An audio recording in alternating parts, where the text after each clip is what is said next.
San Guillermo Police Station sa isinagawang Result Community Support Program ng LCAP at serbisyo caravan ng pamahalang lokal sa Barangay Burgos, San Guillermo, Isabela nito lamang ika-19 ng Agosto taong kasalukuyan. Dinaluhan ng aktibidad ng mga pangunahing opisyal kabilang si Police Major Ervin A. Langbayan, hepe ng San Guillermo Police Station, katuwang ay iba pang ahensya ng gobyerno at mga stakeholder.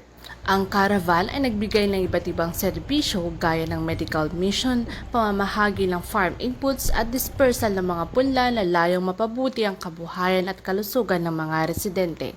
Muling ipinakita ng programang ito ang sama-samang pagsisikap ng pamahalaan upang isulong ang kaunlaran, mabuting pamamahala at kapakanan ng mamamayan.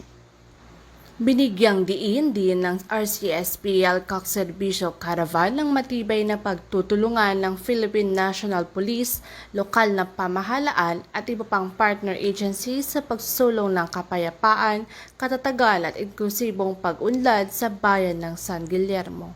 Sa pamamagitan ng patuloy na pagkakaisa ng mga stakeholder, layunin ng programa na mapalakas ang partisipasyon ng mga barangay, mapaigting ang pakikilahok ng mga mamamayan at makamit ang mithi na isang ligtas, maunlad at payapang komunidad.